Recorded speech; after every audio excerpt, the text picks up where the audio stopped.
Ang napunta sa amin ay No Standing Challenge. Glyza at JM, Obstacle Dance Challenge, Dance with No Standing. Walang tayuan. Hand and feet sa floor. So floor work siya. Maglilinis tayo ng sahig ng GMA. Ano pa ba? Bakit? Ano pa ba? Bakit po? Ano pa ba? Ano pa bang kulang? Ano ba yung kailangan namin patunayan? Basically, parehong paa and parehong kamay nasa ground. Pwedeng umangat yung isa, pero kailangan may isa pa ring paa at isang kamay na nasa ground. Ang sakit niya sa arms, sa balakang, sa lahat na lang. Yung entire piece nasa floor kami. In a way, mamimiss din namin itong mga ganitong challenges. Mamimiss din namin na mag-practice together, mahirapan together, maging successful together. For the past few weeks naman, nanatili kami at the top for the longest time. And hindi naman magbabago yon hanggang dulo. Tototohanin na nila ang pagiging stars on the floor. Here are Glyza and JM with their No Standing Obstacle Dance. Walang tayuan.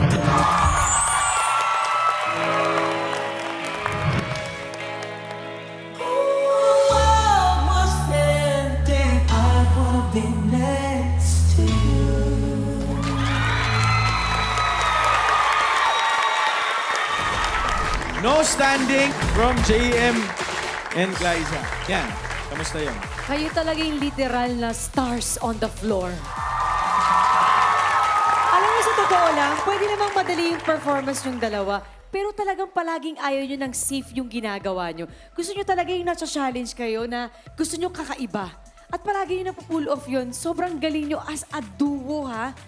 Yung isa kayo sa talagang inaabangan kung ano yung gagawin nyo talaga. Hindi ko alam kung paano ko i-express yung sarili ko, pero naramdam ko yung mga expression nyo sa mukha, yung bigat, yung puso.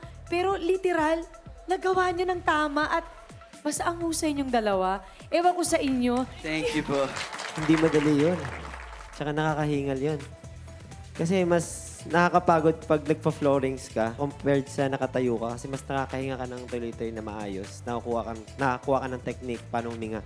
Pero yung ganon, ang bigat nun. Kasi kung hindi lang din alam ng iba, maraming details sa ginawa nyo na na-appreciate ko. Na baka hindi lang makita ng iba. Pero madami kayong ginawa. Nung una, akala ko baka maubusan to kasi floorings and then hanggang matapos. Pero ngayon lang ako nakakita talaga from start to finish, ganon, nasa floor lang. Pero walang paulit-ulit. Sobrang maganda yung ginawa nyo ngayon. Tsaka, kumbaga kung hindi kayo makatayo kanina, ako nang tatayo para pumalakpak. Thank you po. Thank you. Thanks, Coach Jay. Grabe. Mamang, what? Pag sinabing sayaw, pumapasok agad sa isip natin, step, paa. Pero ito, technique ang ginamit ninyo.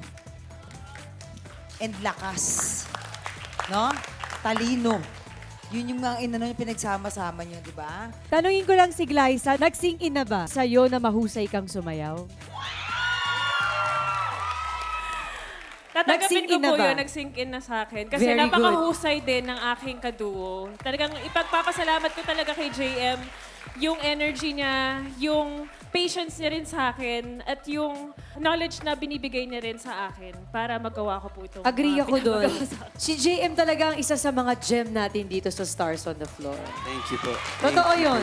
Thank you, Dance Authority. Good job, guys. Thank you so much. Shout out din kay Coach Cheng. Yes, sa Thank you po. Coach Cheng, pinahirapan na natin sila sa upper body, sa kamay, sa paa. Ito doon na natin lahat na to, guys. Ang hamon sa next Dance Star Duo, kayanin ba nilang makasayaw nang walang makita?